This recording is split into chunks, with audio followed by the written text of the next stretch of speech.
Alright, this is the story about the old lady that crossed the road. Um, the next chapter, which was redeemed by Sarzak, uh, a gifted for prescription, but either way. Well, they were leaving the town. The Dr. Zay looks at Sarzak and we're like, what direction are we actually going to be going in? After hearing all of that, what is going on, I kind of need a little bit more context. Sarzak was like, kind of right about that. And Lunar pops in and is like, why don't we just head into the continent?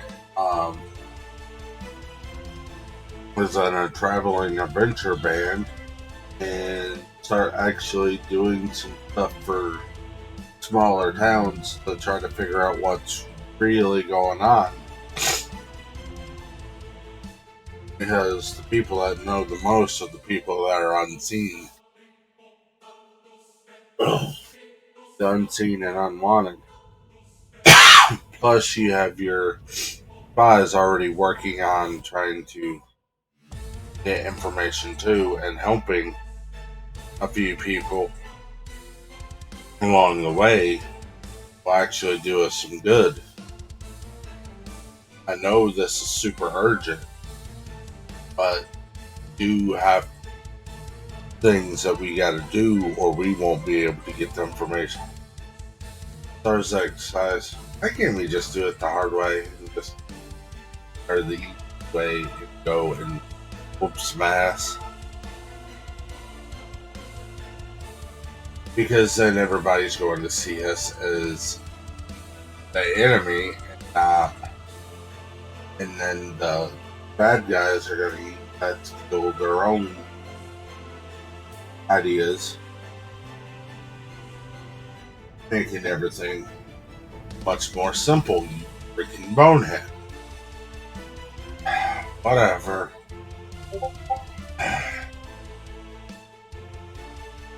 Dr. Zay starts laughing.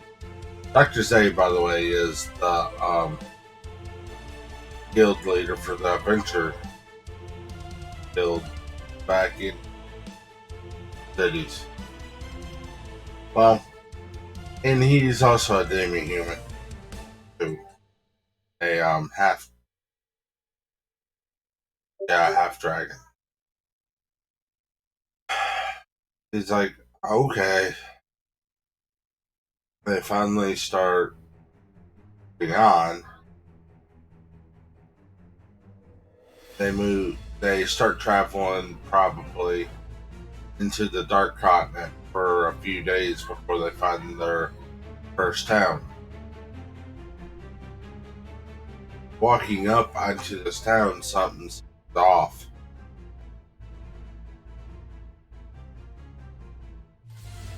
Something seems very off.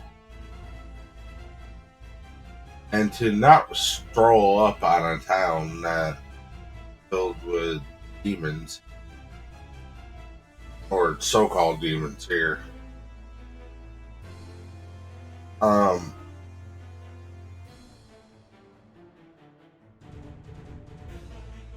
Dr. Zay and Lunar, some of their dragon abilities to transform parts of their bodies so they look more soon. And with Sarzak already looking like he's a vampire,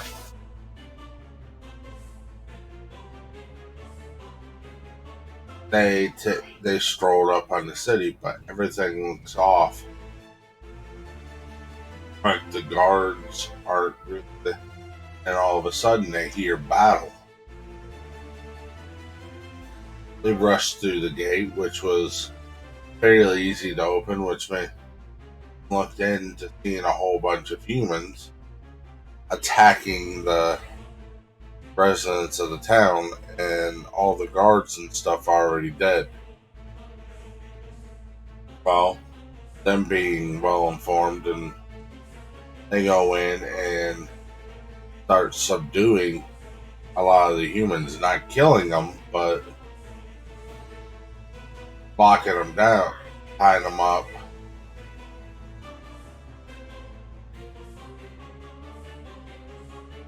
and started. I mean, the whole group started getting to the leader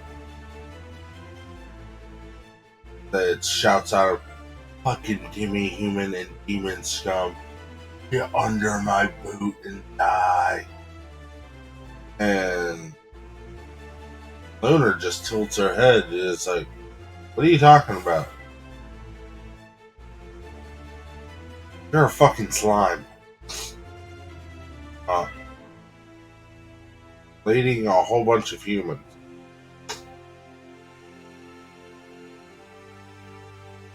I mean, what the hell are you talking about?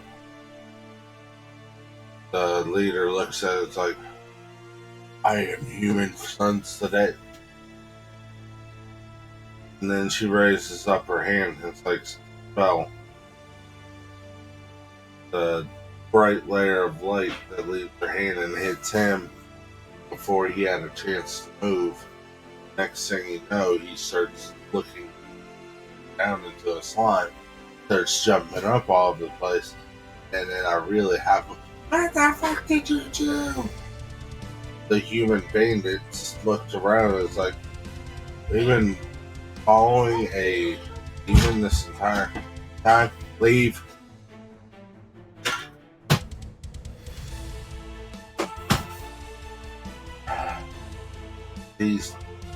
This entire time, which they were rightfully so confused. Well, they're like, half of them were okay with it. It's like, hey, we just followed the leader because he was our leader. The other half were like, um, racist asshole. Like, "You're here to kill demons because of blah blah this." They're just filth from the. But before that dude could say another word, a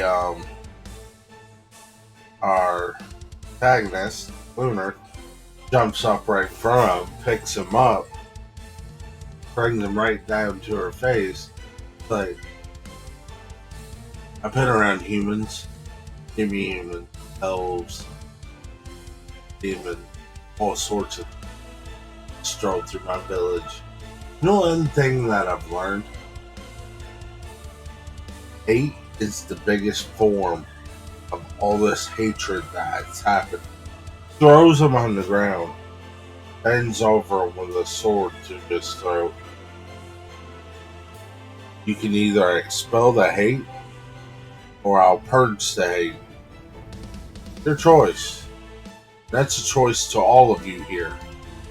And for your penance of robbing these fine people of their of everything they own, you will serve this town faithfully to the, for no less than 20 years of your life.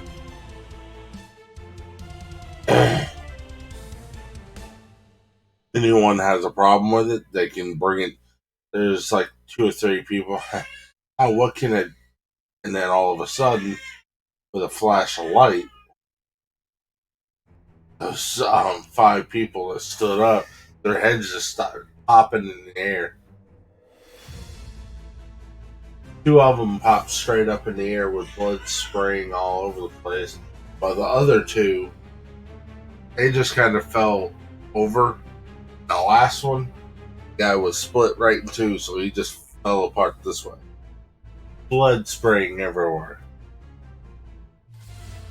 The guy on the ground with his eyes straight up, like, "Fuck did we just do?"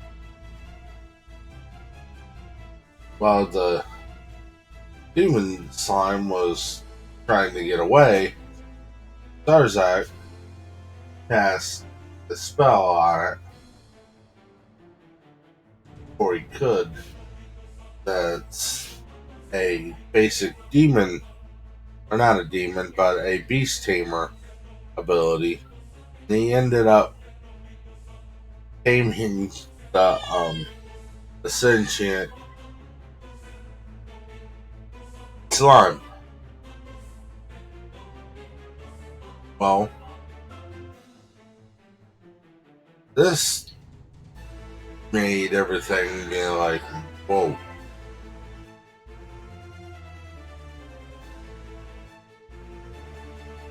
Dr. Say looks at him and is like, "Wait, you can do that? You're next, boy." Like, just joking around. Like, don't even joke around about that. That's not fucking funny. Alright, I'm just trying to lighten you. But you slugs, jump into this pouch. Now. The slime just, okay. Nope, jumps into the pouch. While Lunar, on the other hand, is casting a spell called Bind. And the specifics of the spell can range from anything from slavery, which she absolutely despises, to, but she's modified the spell where it's bind. They bound all the rest of the bandits to the town itself. That means they cannot step outside of the town no matter how much they want to or not. And with bandits being outnumbered, them not being able to leave the town whatsoever, they are not really that big of a threat. And most of them understand if they want her wrath to happen. She looks around and is like, "Find demons today. Will you direct me to the leader of this village so we can get their penance started?"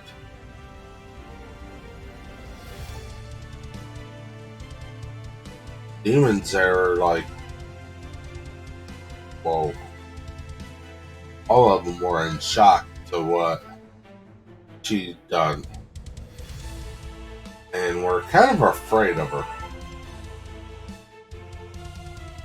Raised up an eyebrow. It's like, I did this to help you guys, right?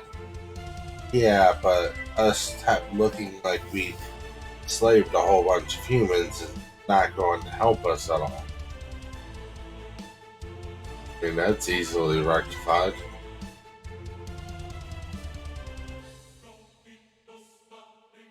What do you mean?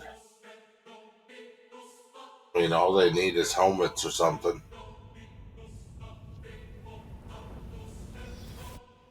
And they'll be good to go.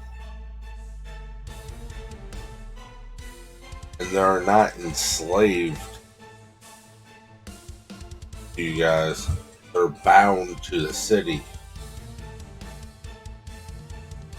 Just in their best interest right now to serve said city. There's a big difference. A demon can't come up to them and actually kill them. Not to maybe able to fight back.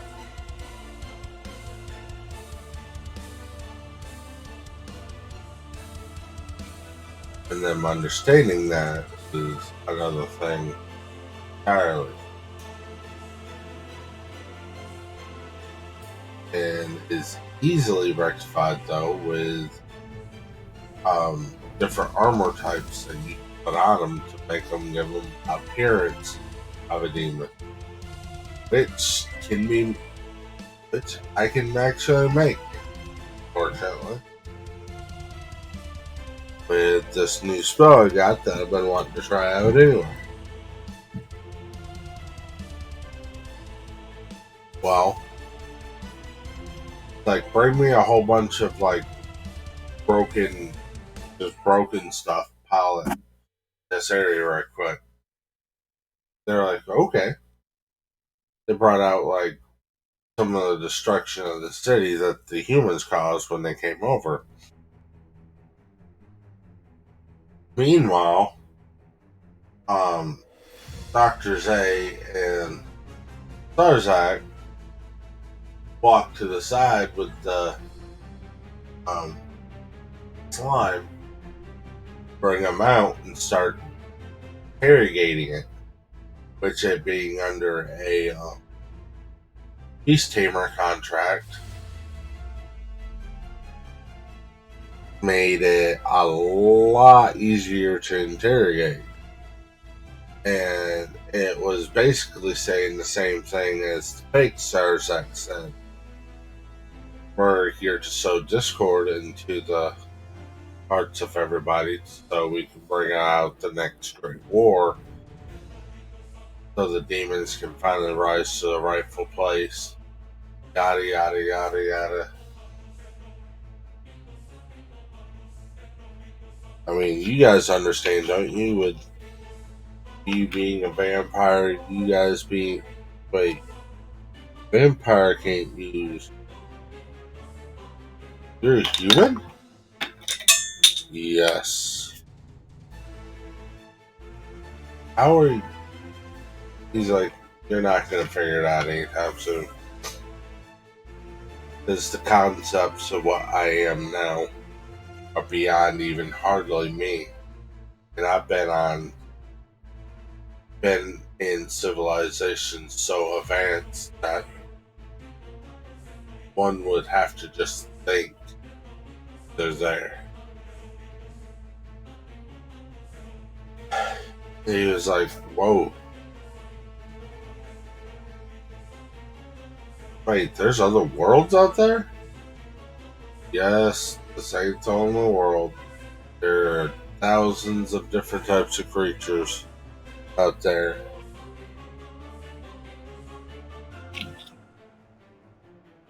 This went on for a little bit. It's like, he finally was like, stop. You'll find out one day you're part of my entourage now. I ain't forever going to be in this world.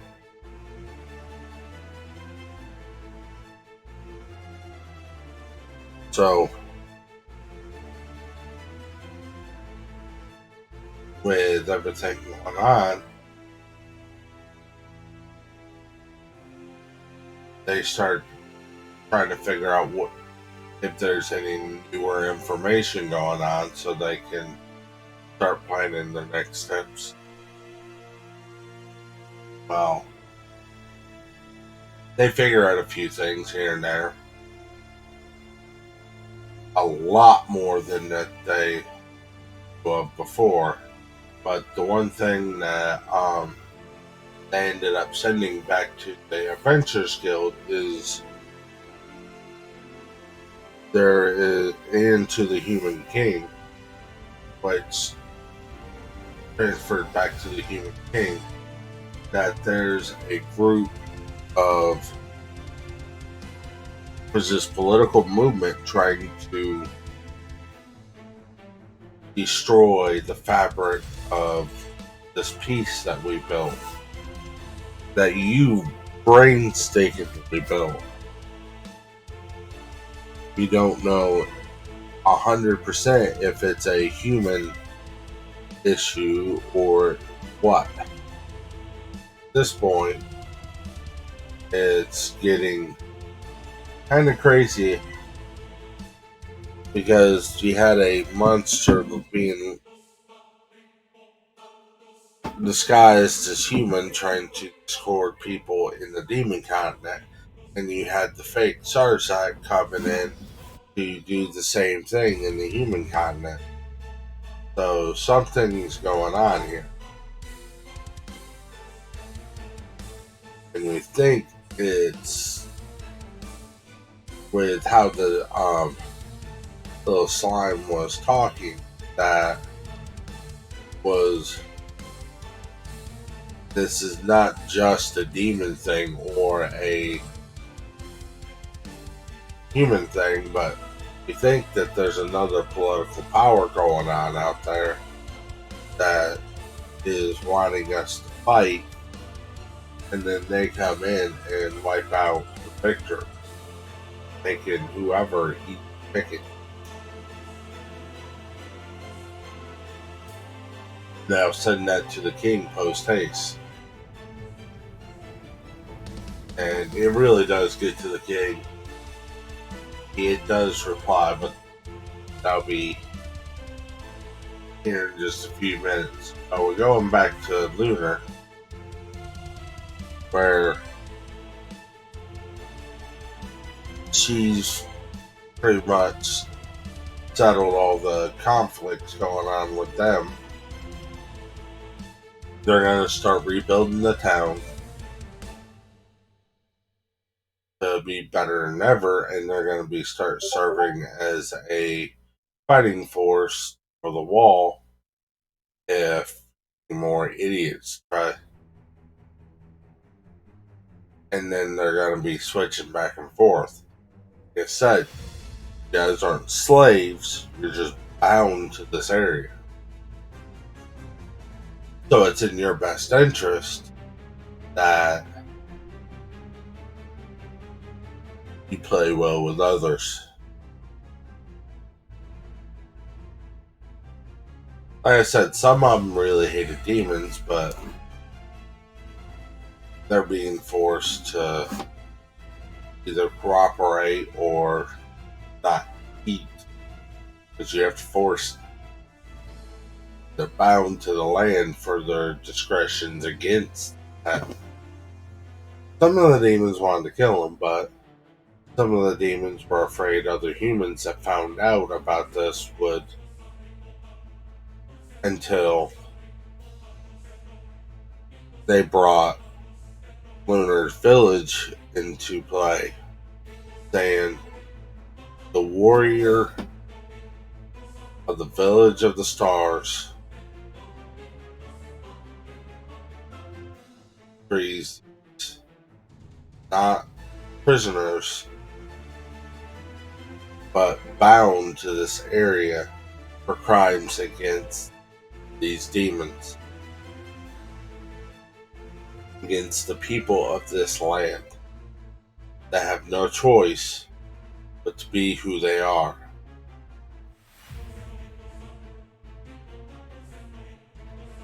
I mean, most of them wouldn't want to be a filthy human, no matter as much as most of the humans wouldn't want to be a filthy demon. At the end of the day, you're all as sentient creatures here. You need to start acting like it instead of trying to hate on people just because they're different. And before any of you motherfuckers say another word, I am from the village of the stars. That village has had every race known to man to live there at one point or another, and everybody lived in harmony. So don't give me this shit that, oh, because we're this or because we're that.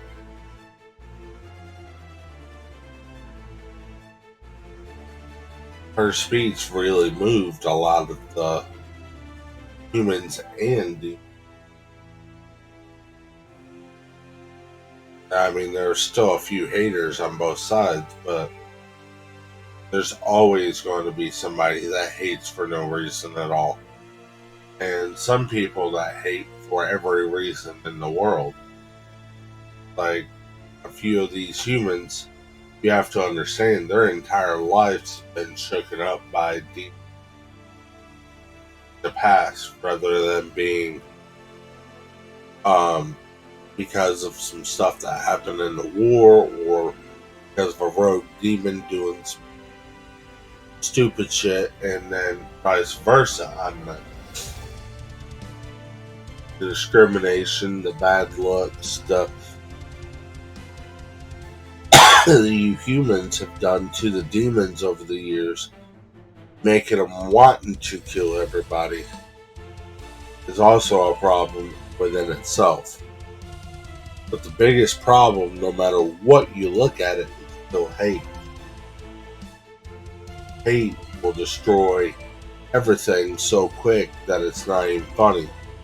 You take hate out of the picture, you guys will find that a lot of you guys are very similar, wanting food, water, companionship. And the way she's speaking, she doesn't realize she was using a charming spell. It doesn't really charm people, but it's like an ability a really famous world leader would have, the ability to click change within by just speech. So it ain't really charming them, but the magical ability allows to soften up the bounds of hate to actually truly listen to the person instead of being blinded by hatred, death, and blood. After her speech, everybody starts hollering, "Yippee! Yes, we got this. We're going to try to do the best we can for the situation. And anything's better than death anyway." And since a lot of these demons were only, but we do need to talk about our families and stuff. And I was like, if that's something that you need to discuss with the leader of the about bringing them in here or not, they can leave or come back anytime they want. Where you guys are the ones that did the raiding, and they elected a leader to go talk to the leader of the demons, and she sat there as like a it's like a go between, just the person there to keep sane minds from doing stupid shit. They worked out a deal, sent their messengers back to go get their families. All their families and stuff started coming in town. They all started to rebuild the town. Lunar finally, after all the talks and everything, and this lasted about 3 or 4 days, he finally went over to Sarzak and Dr. Zay, the guild leader. Walk over there. Very first things he did, without even thinking, he punched Sarzak in the face, nearly knocking his head off of his shoulders. Looks over at Dr. Zay. It's like, oh, what's the plan? I know I spent here longer trying to calm the situation down a lot more than I thought we should have, but we found out anything. And I do have a few things I need to share with you guys too.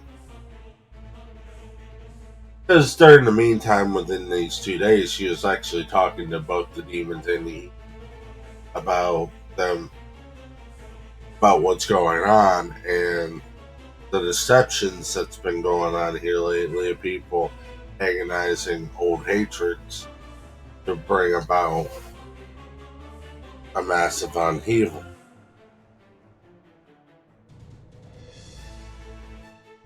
Well, she proceeds to tell him while Sarzak finally gets up, like, what the fuck did you have to do that? Like, don't make me do it again. Damn, can we call a truce on all that shit? Please?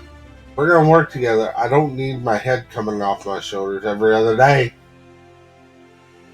Fine.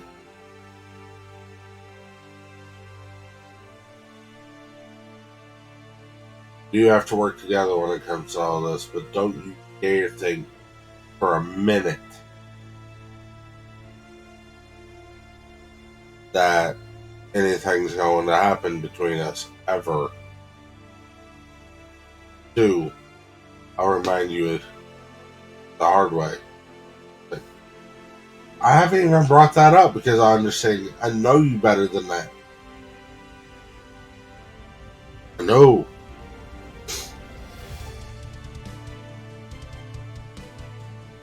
He walks away for a second. Walks to another building where he sits there. It's like, man, I really fucked that up. This shit has to stop.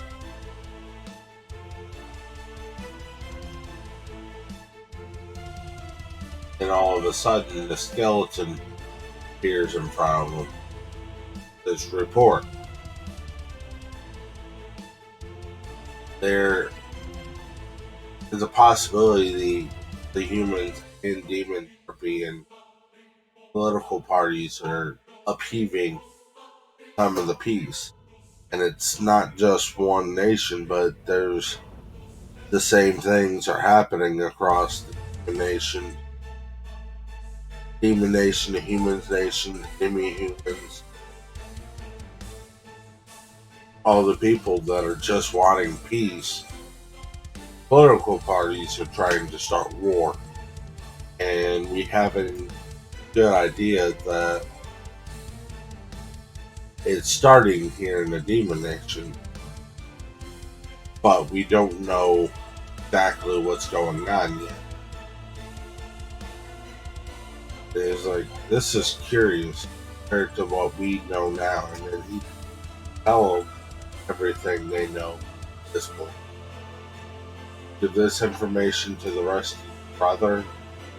Keep spying in the shadow. I still have a good idea. If it's who I think it is, we're going to be in the fight for our lives. And if something happens to that girl over there, this world will be in more pain than ever imagined. Her true father never comes here because she got hurt. Hell that was going to be raised will be unfathomable. And at this time, a spaceship kind of looks more like a starfighter. Think more like a Naboo starfighter, but that slick type feeling looking ship, all wrapped in like a metal type finish, but instead of it has a lot more guns on there, and it has some differences. I'm just giving you a general reference so you can have a general things in your mind. It flies over the top of the planet and looking signal found. And all of a sudden the signal drops. And also keep in mind this is the spaceship is actually there from like the beginning of the tale. And we'll speed through this kind of quickly because yeah, anyway, it picks up the signal every now and again, but the signal that is being sent out is I am no longer bound to beep beep boop bop beep beep doop beep. I am no longer bound to anyone.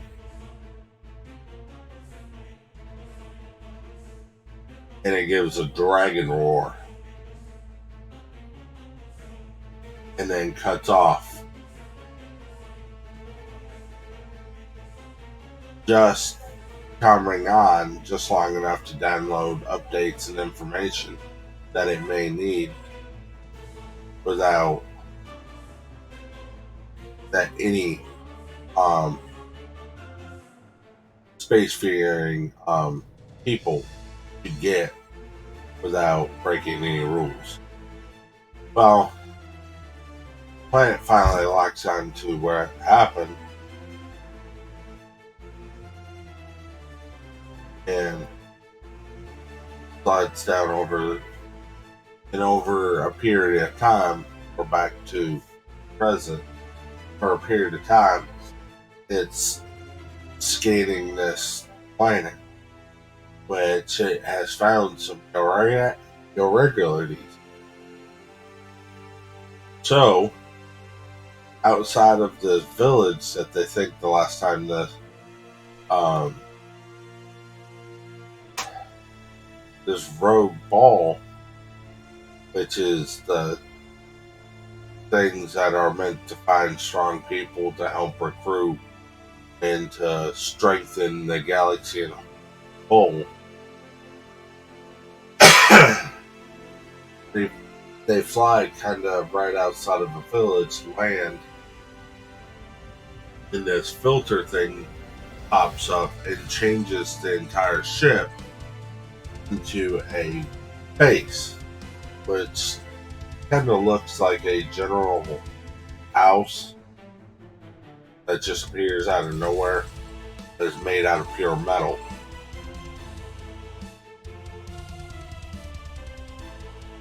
And this human-looking being walks out with armor and a gun,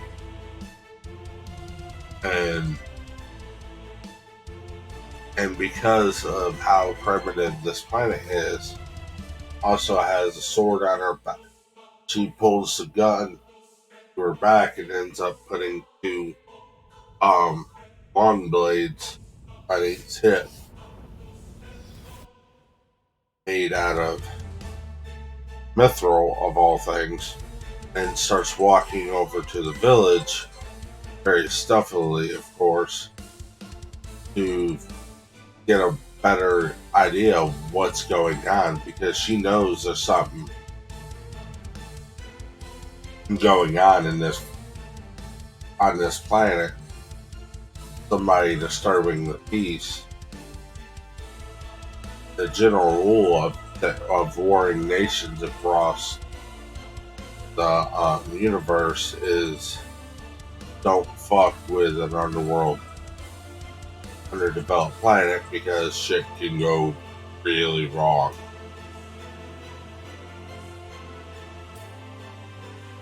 She scouts out the outer perimeter when she finds a whole bunch of normal humans walking into the city. He kind of blends in with them when she enters the city. And then there's a big speech. When she looks up, she sees Lunar for the first time. She is floored. Like, everything about her is like, next thing you know, she's like, he ends up slapping her in the face. There's no time to get a crush on an underdeveloped underworlder, which is a term that they use for developed planets.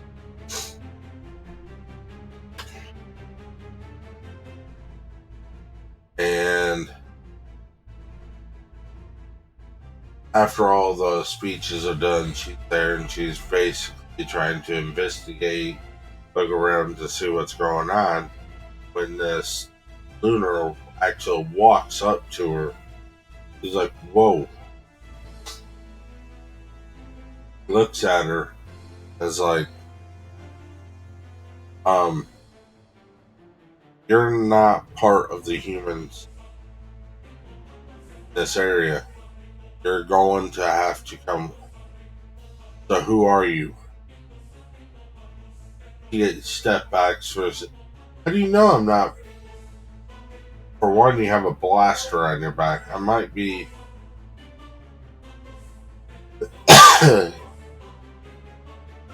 kind of dumb on technology because I am from here, born and raised, but because of who my city, my original town is, I do know a little bit of outer space and stuff.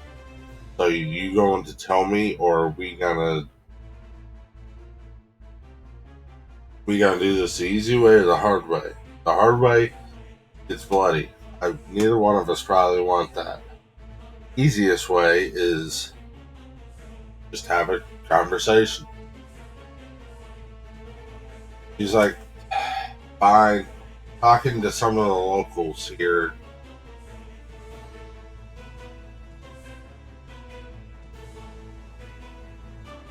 and she kind of blushes a little bit when she says fine, which Lunar didn't really notice because, only he's only had a few relationships over the 200 to 300 years she's been alive, and all of them has been like super serious. So he doesn't really notice when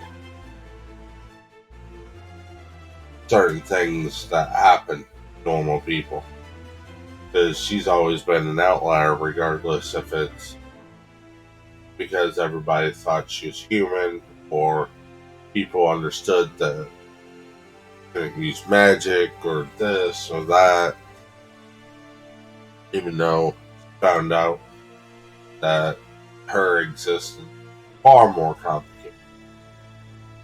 But anyway, and then she's like, but first, she pulls out her arm, yes, and she just basically does that. Then her stats pop up. Name.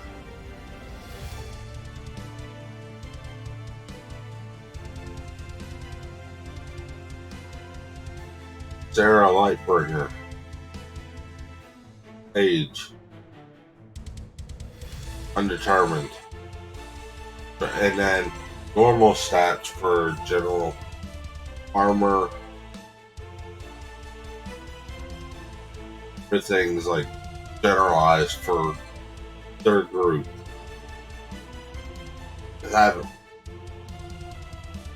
And then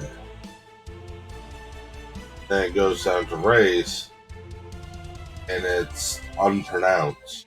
Like, she can't pronounce her actual race name. But she is a humanoid.